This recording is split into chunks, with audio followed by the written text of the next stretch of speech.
It took me 23 years to land my dream client. It should have taken one pitch. In this video, I'm going to show you exactly what that pitch looks like. By the way, if you're new here, I'm Dan Mall. I spent over 2 decades in the design agency world working with clients like Apple, Google, ESPN, the New York Times, and eventually my top dream client, which this video is about. I sold my agency, and these days I coach agency owners on how to make more money without burning out, which means I've now watched hundreds of talented people chase their dream clients, and almost all of them chase the same wrong way that I did. I know exactly what it cost because it cost me 23 years. I built my first website in 1998, already dreaming about one client, Nike. I studied every commercial, website, and ad that they released. I worked my butt off to be good enough for them. I did every project as if it were for them, and I waited to be noticed. Here's what finally worked. None of that stuff. In 2019, I was on the jury of a design awards show, and I made friends with the other jurors. 2 years later, one of those jurors landed a job at Nike. So I sent her a note. I said, "Congratulations, and honestly, I'm jealous. You have my dream job." She thanked me, and I thought that was that. 3 months later, she messaged me. So it turns out we've got an upcoming project at Nike that I'm hoping might be a good fit for you and your agency. A few more messages, some phone calls, and 90 days later, I started a project with my dream client. 23 years of watching and hoping. And then just 90 days after asking, that note was 2 sentences, and it outperformed 2 decades of working hard on the wrong thing. 2 sentences. Imagine what a whole letter could do. By the end of this video, you will know exactly what I should have done 2 decades earlier, and more importantly, how to make one yourself. Now, there are 5 pieces to this technique, plus a secret 6th one, and then we will build one together. Please learn from my mistake. Don't spend 23 years blindly hoping that your dream client will just happen to walk in the door. What I should have done is I should have sent a love letter. So, what's a love letter? A love letter is a pitch made for one specific person at one specific company, so specific that it could not possibly be sent to anyone else. Now, if you're not paying close enough attention, it looks and feels a little bit like cold outreach, but the big difference is that no one who receives a love letter experiences it as cold. It's one of the warmest messages you can send to someone. You're not spending thousands of dollars on ads, and you don't need a massive audience or social media following. This is a one-to-one strategy, and that makes all the difference. If you run a web design agency, this is how you get web design clients. But you could swap in any creative business and nothing changes except who you address it to. Love letters are about intimacy. Think about how you profess your love to a romantic interest. You would dote on them, you'd be lavish, you'd spend an unreasonable amount of time and money and effort to make them feel special, like they're the only one in the world for you. Okay, here's the plan. First, I'll show you the pieces, the 5 signals that every love letter must send. And remember, there's also that bonus 6 technique, the one that almost nobody includes but makes a major difference. Then we'll look at a couple of real love letters in the wild so that you can see the approach working for yourself. And then you and I will build one together from scratch so that you can see it come together step by step. Signal 1 is called Just Like You, and the job is to get one person's attention. Researchers call it the cocktail party effect. It's your ability to focus on one conversation even in a noisy environment. Imagine you're at a cocktail party. What's the best way to get the attention of one specific person? You call their name. Their ears perk up, and now they're paying attention to you because you sent a message directly for them. The second signal to send is called We Did Our Homework. Shared interests get attention, sure, but solving expensive problems for people really wins work. The job here is to prove that you understand their business, a problem that they own, a stat that they'd recognize, a market opportunity that's being overlooked, other companies doing what their company is not. You're surfacing FOMO for them. And the sharpest homework has some numbers in it in their units because a business opportunity with a dollar sign attached is very, very hard to ignore.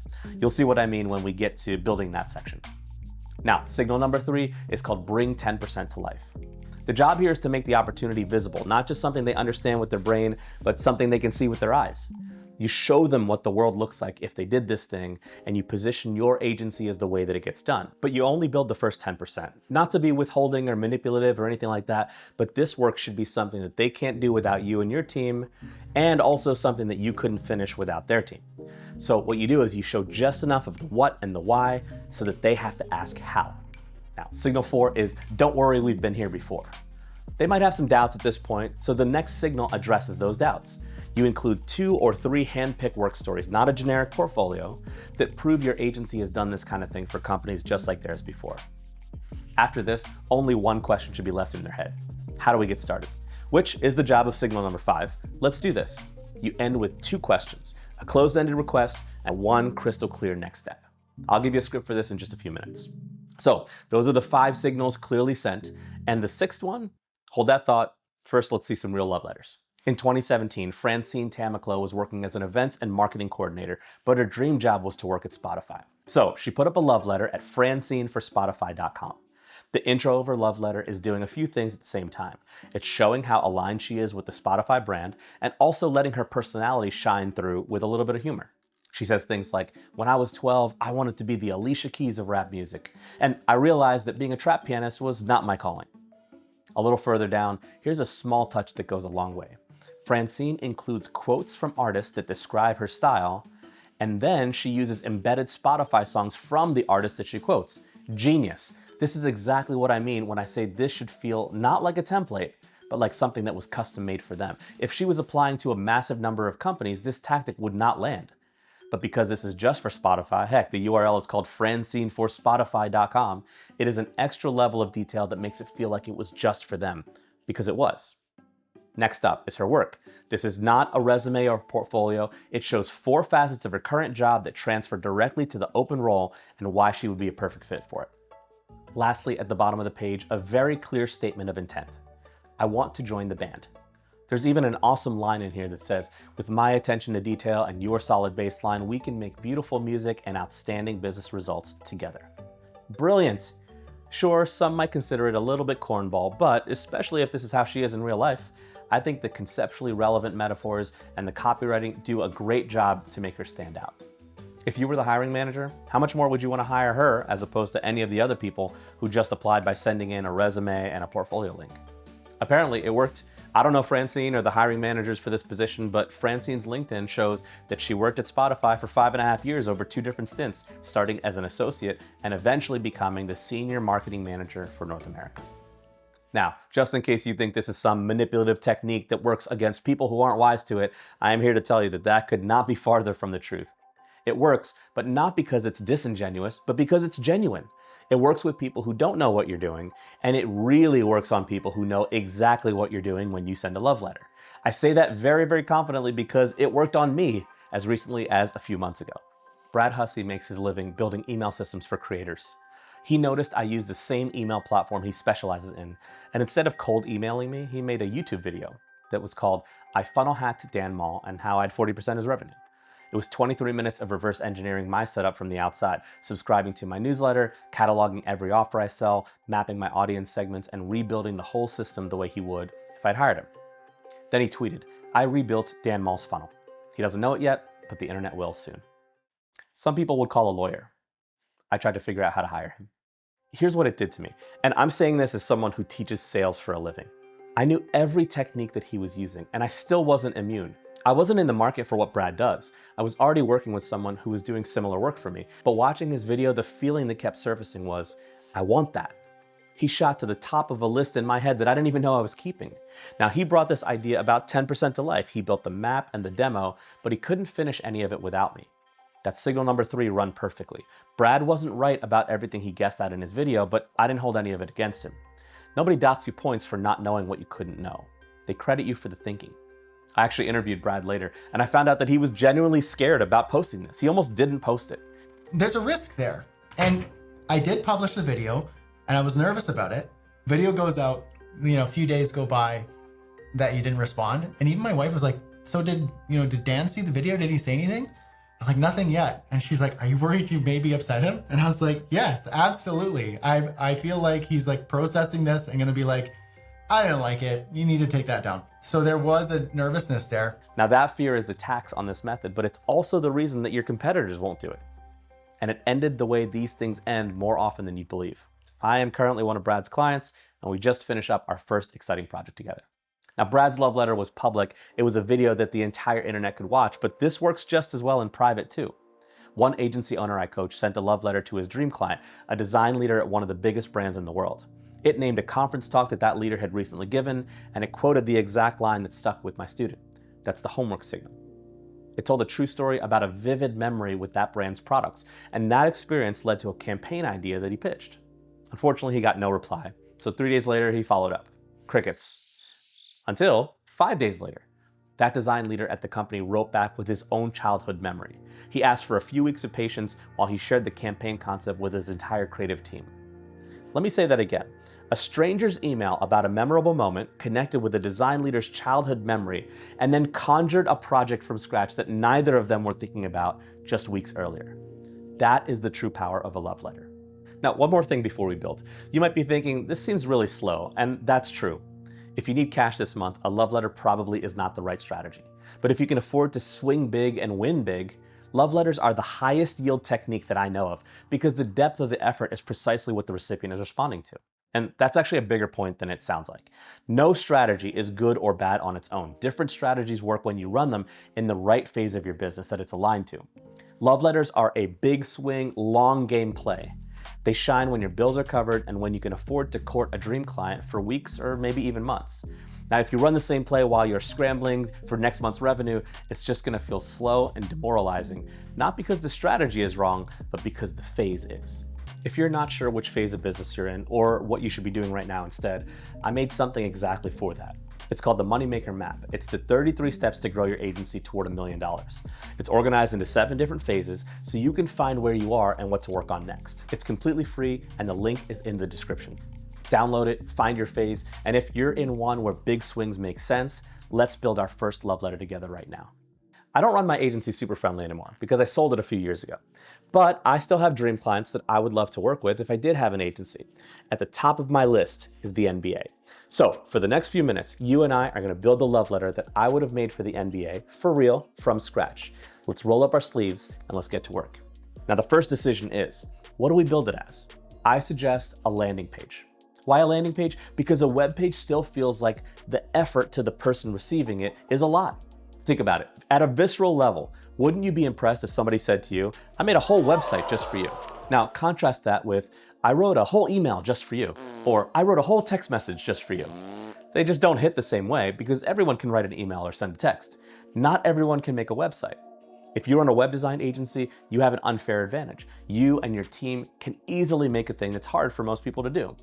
But even if you don't build websites professionally, there are so many great templates that you can customize over a few days that show that you spent real time on this. So if we lay out the signals on the landing page in a bird's eye view, you might be tempted to start from the top. But I recommend you start with the most important part of this message, which is why it's the biggest and chunkiest section of this page. And that section is, we did our homework. I think you should devote at least half of your love letter to making sure that the business case is solid, not just to make sure it makes sense, but to really communicate that I understand your situation. This is what is most likely to make it feel like a good potential partnership. The first question to ask is, what would the NBA need help with that my agency can deliver for them? Now, the NBA has a lot of different digital properties in their portfolio, and it's very clear to me that the NBA could use some help with something that I have a lot of experience in, enterprise-level design systems. My agency did this for so many clients with the same stakes as the NBA, which will come in handy when we signal that we've been here before. So let's start filling in this page. What I'll do is I'll lay in the opportunity, we'll add some statistics that make the case more compelling, and then summarize my point as clearly as I can. Fix the foundation once, and every product built on top gets faster, cheaper, and more consistent, forever. Part of my agency's custom approach to design systems was not building the design system itself, but shipping products as examples of the power of the design system as part of the same effort. So we have to pick a product area that's part of the opportunity. After doing some research, I learned there's a massive potential in one specific area, sports betting. Basketball is one of the categories that's gaining the most ground, but the NBA doesn't really seem to invest many resources here other than partnerships. So I can show them that I understand the current situation, which further exposes the opportunity. This naturally moves us into the next signal to send. If we know the problem, what's the solution? Well, let me show you. We'll bring 10% of it to life.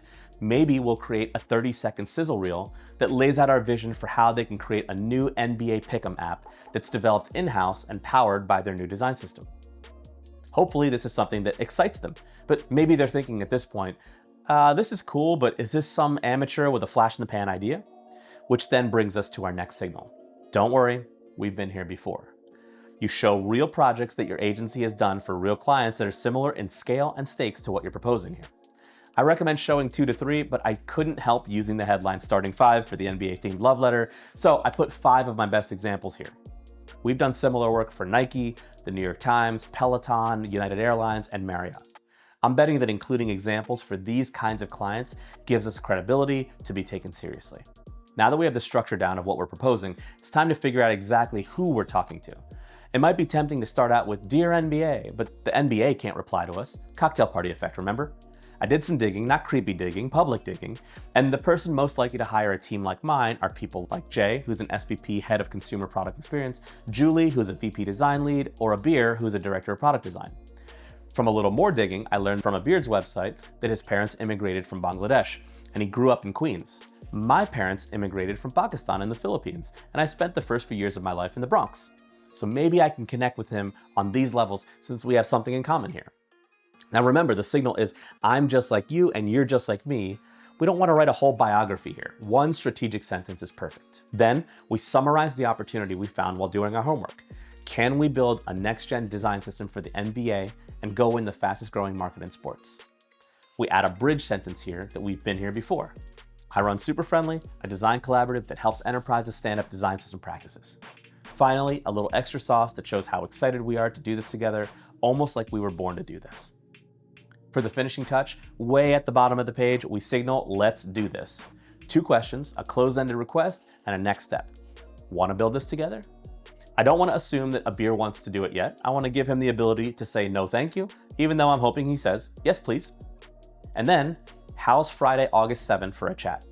I might even add a little bit of dynamic smarts here to make the date always about a week away from today's date to make it feel like there's a not too soon, but a not too far window available. And then, some ways to get in touch. My email address or a social media channel to DM me. And there you have it, in just a few short minutes, a beautiful, compelling love letter to one person where you can really shoot your shot by sending 5 specific signals. Ah yes, good memory. There is one last thing I promised you, which is that magical 6th signal to send. Even though I think this page looks awesome, I used my branding and visual identity. Instead, if I'm sending this to the NBA, why not use the NBA's branding and visual identity? Go use their color palette and typefaces and art direction and tone of voice. It might take you a minute to research the right elements and find the right assets. And yeah, you might have to pay for some fonts or even hire a photographer or a copywriter to nail the style. That's a feature, not a bug. Remember, what makes the love letter work is that it feels like an unreasonable amount of effort to spend on just one person. You saw it in Francine's love letter to Spotify. She used their gradients, embedded music players, and their typography. I can't imagine that that didn't help play a part in getting her hired. And what's the point of this level of detail? Well, perhaps it sends the most powerful signal of all. It's like we're already working together. Our brains treat continuing as far easier than starting. If you make it feel like the work is already underway, the actual decision to begin feels like it's already been made.